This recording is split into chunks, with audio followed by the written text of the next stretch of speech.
Welcome to my YouTube channel.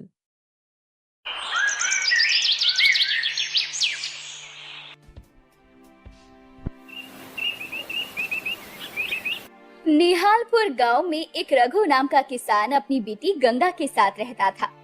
Raghu की धर्म पत्नी की मृत्यु गंगा के बचपन में ही हो गई थी। रघु ने गंगा को पालने की खातिर कभी भी दूसरी शादी नहीं की और स्वयं ही गंगा का पालन पोषण कर उसे बड़ा किया। अब गंगा जवान हो चुकी थी। गंगा बहुत खूबसूरत होने के साथ साथ बहुत समझदार भी थी। सारे गांव में उसकी खूबसूरती और समझदारी के चर्चे थे। आज रघु को खेत जाने में बहुत देर हो चुकी थी, इसीलिए वो गंगा से बोला, अरे गंगा, अभी तक तेरा खाना नहीं बना। मुझे खेत जाने के लिए देर हो रही है बिटिया। हाँ बाबा, वो चूल्हे की लकड़ी गीली थी ना, तो इसीलिए आज खाना बनने में देर हो गई। बाबा, आप ऐसा करो, खेत चली जाओ, मैं आपके लिए खाना खेतों में ही ले आऊंगी। ठीक है गंगा, तो मैं खेत जा रहा हूँ। रघु ये कहकर खेतों की तरफ निकल जाता है। रघु ने अपने खेतों में काम किया, खेतों की जुताई की और साफ सफाई भी की। तभी गंगा वहाँ खाना लेकर आ गई और अपने बाबा को आवाज देकर बोली, बाबा, ओ बाबा, अरे खाना लेकर आ गई हूँ, अब जल्दी से आओ और गर्मा गर्म खाना खा लो, बाकी का काम बाद में कर लेना। थोड़ी देर रुक जा गंगा, 15-20 मिनट का काम बचा है, उसे भी खत्म कर लेता हूँ, फिर आता हूँ। नहीं नहीं बाबा, खाना ठंडा हो जाएगा, आपको अभी आना पड़ेगा, जल्दी आओ वरना मैं गुस्सा हो जाऊंगी आपसे। अरे आ गया, तू तो पिछले जन्म में मेरी दादी अम्मा थी। पिछले जन्म में क्यों, इस जन्म में भी मैं आपकी दादी अम्मा ही हूँ। हाँ हाँ दादी अम्मा, इस जन्म में भी तू दादी अम्मा ही है। चल अब जल्दी से खाना परोस दे, बहुत भूख लग रही है मुझे। गंगा ने रघु को खाना खिलाया और फिर अपने घर चले गई। पास के खेतों में काम कर रहा धनवीर ये सब कुछ देख रहा था। धनवीर रघु का दोस्त था। गंगा के जाने के बाद धनवीर रघु के पास आया और बोला, गंगा बिटिया तो काफी बड़ी हो चुकी है, अब तुझे इसकी शादी की चिंता करनी चाहिए। हाँ धर्मवीर, मैं उसके लिए एक अच्छे वर की तलाश में हूँ। अच्छा लड़का मिलते ही जल्दी ही मैं उसके हाथ पीले करवा दूंगा। अरे रघु, राम किशन का बेटा है ना आकाश, वो भी तो बड़ा अच्छा है, अभी पढ़ाई कर रहा है। तू बोले तो मैं बात चलाता हूँ उससे। हाँ हाँ धर्मवीर, तू बात चला। अब की सीजन में फसल बिकने के बाद हम बिटिया का रिश्ता तय कर देंगे। अगले दिन रघु जल्दी जल्दी तैयार होकर खेत की तरफ जा रहा था। रास्ते में कुछ घनी झाड़ियाँ पड़ती थी, जिसे पार करके रघु को खेत जाना पड़ता था। उस दिन जब रघु खेत जा रहा था तो अचानक ना जाने कहां से एक सांप आ गया। रघु अपनी धुन में चल रहा था, उसने सांप को नहीं देखा और उसने अपना पैर सांप पर रख दिया। सांप ने रघु को डस लिया। हे भगवान, ये तो मुझे सांप ने डस लिया है, मुझे जल्दी ही अपने घर पहुंचना चाहिए। रघु अब जल्दी जल्दी अपने घर वापस आया और अपने घर के दरवाजे पर आते ही वो गिर पड़ा। गंगा ने उसे गिरा हुआ देखा तो वो दौड़कर पानी लेकर आई। उसने पानी पिलाया। फिर गंगा की नजर रघु के पैर पर गई और गंगा चौंक पड़ी। हे भगवान, बापू को तो सांप ने काट लिया है, अब मैं क्या करूं? जल्दी से जाकर वैद्य जी को बुलाकर लाती हूँ, लेकिन इससे पहले बाबा को अंदर सुलाना होगा। गंगा रघु को जैसे तैसे उठाकर पलंग पर सुला देती है और दौड़कर वैद्य जी के यहाँ जाती है। वैद्य जी जल्दी चलिए, मेरे बाबा को सांप ने काट लिया है। वैद्य जी गंगा के साथ जल्दी से गंगा के घर आए। उन्होंने जल्दी से सांप काटने की जगह पर चीरा लगाकर जहर निकाला और रघु को कुछ दवाइयाँ पिलाई। इतनी ही देर में गांव में लगभग सभी इकट्ठा हो चुके थे और सभी लोग रघु के होश में आने का इंतजार कर रहे थे। थोड़ी देर बाद रघु को होश आया। उसने सबको अपने पास खड़ा हुआ देखा और फिर गंगा से बोला, गंगा बेटी, मुझे सांप ने काट लिया था। हाँ बाबा, मैंने वैद्य जी को बुला कर लाई थी, उन्होंने आपको दवा दे दी है और अब आप ठीक हैं। लेकिन इसके बाद रघु अपने हाथ पैर हिलाने की कोशिश करता है, परंतु वो अपने हाथ पैर हिला नहीं पाता। गंगा वैद्य जी की तरफ देखने लगती है। तब वैद्य जी गंगा को एक किनारे बुलाकर उससे कहते हैं, देखो गंगा, मैंने तुम्हारे बाबा के शरीर से जहर तो निकाल दिया है, लेकिन इसका असर खत्म नहीं होगा। अब तुम्हारे बाबा अपने हाथ पैर तब तक नहीं हिला पाएंगे जब तक तुम इन्हें शहर ले जाकर इनका इलाज नहीं करवाओगी। और इस इलाज में लगभग 50,000 का खर्चा आएगा, तभी तुम्हारे बाबा ठीक हो सकेंगे। और अगर इस इलाज में देरी होती है तो उनकी जान भी जा सकती है। वैद्य जी ऐसा कहकर चले गए। अब गंगा बहुत परेशान थी। इतने पैसे वो कहाँ से लाएगी? गंगा को सोच में डूबा देखकर रघु ने कहा, बेटी गंगा, तू किस सोच में डूबी है? बेटा, मेरी वजह से तू इतनी परेशान मत हो। मैंने तो सोचा था बस किसी तरह से तेरी शादी करवा दूं ताकि तू अपने घर द्वार की हो जाए। मेरा क्या है, मेरा जीवन तो लगभग पूरा हो चुका है। भगवान की जब मर्जी हो मुझे बुला ले। नहीं बाबा, आप ऐसा मत कहो। आपको तो अभी बहुत जीना है। बाबा वैद्य जी ने कहा है कि कुछ पैसों का इंतजाम करके अगर मैं आपको शहर में दिखा दूंगी तो आप ठीक हो जाएंगे। हाँ बिटिया, लेकिन अब इतने पैसे कहाँ से आएंगे? आप चिंता क्यों करते हैं बाबा? भगवान बहुत बड़ा है, कहीं ना कहीं से पैसों का इंतजाम हो जाएगा।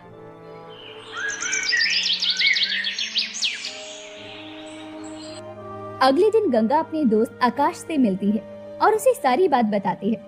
दरअसल गंगा और आकाश एक दूसरे को पसंद करते थे और धनवीर ने आकाश के कहने पर ही रघु से गंगा के बारे में बात की थी, परंतु अब मामला कुछ और ही था।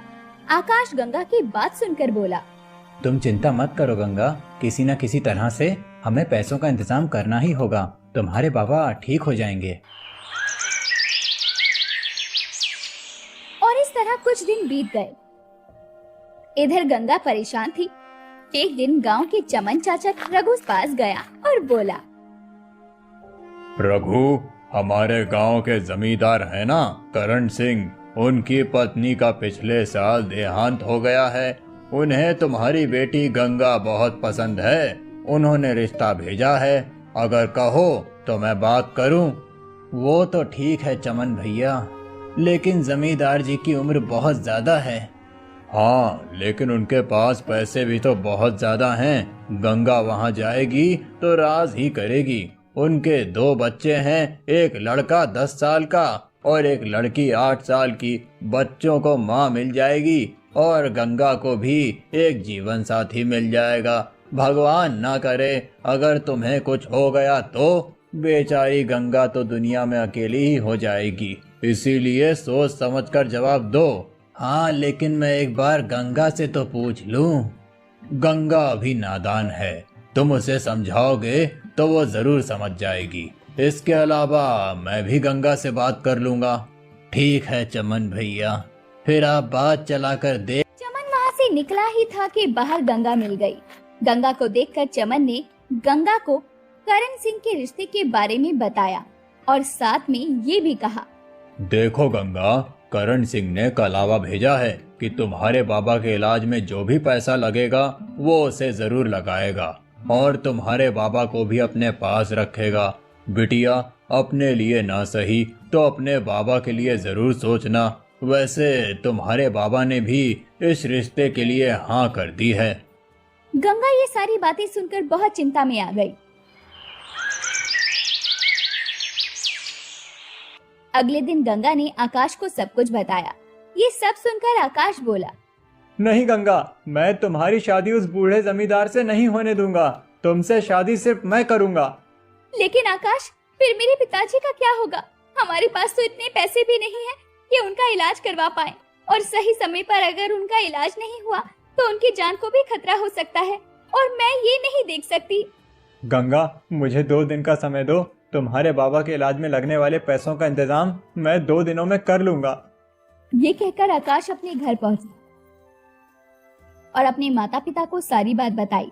साथ में आकाश ने ये भी कहा, पिताजी, अगर आपको एतराज ना हो तो मैं ये घर जमींदार के पास 50,000 में गिरवी रख देता हूँ और फिर शहर जाकर कुछ काम कर लूंगा और 50,000 इकट्ठे करके अपना घर छुड़वा लूंगा।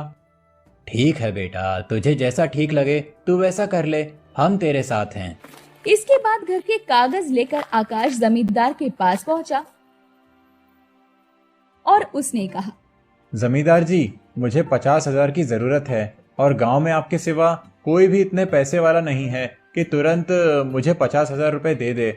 मैं अपने साथ अपने घर के कागज लेकर आया हूँ। आप मेरे घर को गिरवी रख लीजिए और मुझे 50,000 दे दीजिए। अगले 4 महीनों के अंदर मैं आपके पैसे ब्याज सहित वापस कर दूंगा और अपने घर के कागज ले जाऊंगा। ठीक है आकाश, तुम मेरे गांव के हो तो मुझे तुम्हारी मदद करनी ही होगी। इस 50,000 का 4 महीनों के लिए 10,000 ब्याज भी होगा। तुम 4 महीनों में 60,000 ले आना और अपने घर के कागज ले जाना। आकाश पैसे लेकर सीधा गंगा के घर पहुंचा और पैसे गंगा को देते हुए बोला, गंगा, हम तुम्हारे बाबा को आज ही शहर ले जाएंगे और उनका इलाज कराएंगे। इधर गंगा और आकाश रघु को इलाज के लिए शहर लेकर गए तो दूसरी तरफ जमींदार को जब पता चला कि आकाश ने ये सारे पैसे इसीलिए लिए हैं ताकि वो रघु का इलाज करवा सके और गंगा की शादी जमींदार के साथ ना करनी पड़े, ये सुनकर जमींदार बौखला उठा और बोला, अच्छा तो ये बात है, लेकिन तब भी मैं आकाश को गंगा से शादी नहीं करने दूंगा। गंगा को मुझसे ही शादी करनी पड़ेगी। अब देखना आकाश, मैं तुम्हारे साथ क्या करता हूँ। दूसरी तरफ जमींदार के गंदे इरादों से और आकाश रघु का इलाज करवाते हैं। इलाज के बाद बिल्कुल ठीक हो जाता है और वो लोग गांव वापस आ जाते हैं।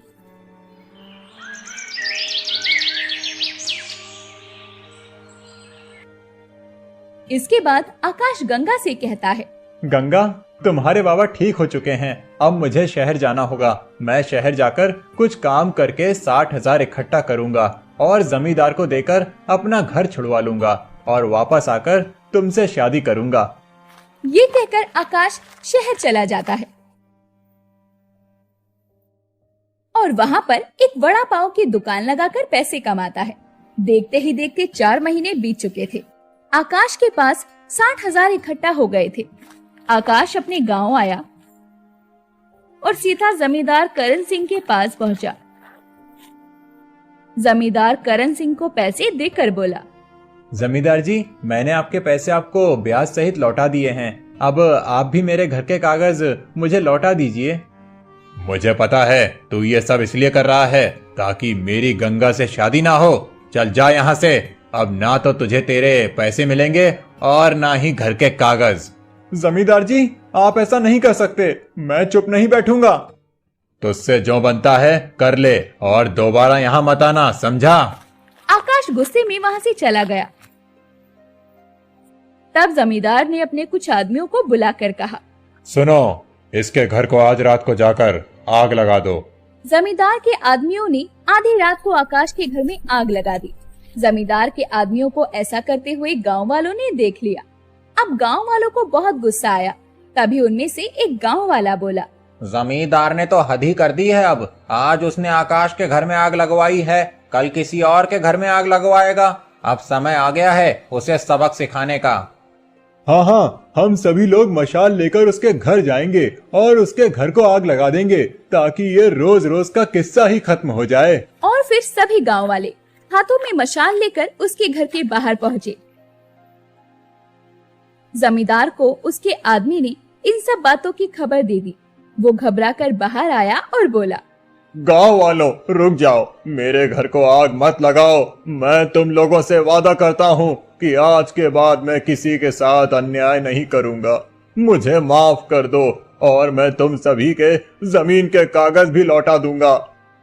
ठीक है जमींदार, इस बार तो हम तुझे माफ करते हैं, लेकिन अगली बार तूने कोई ऐसी हरकत की तो हम तुझे जिंदा नहीं छोड़ेंगे।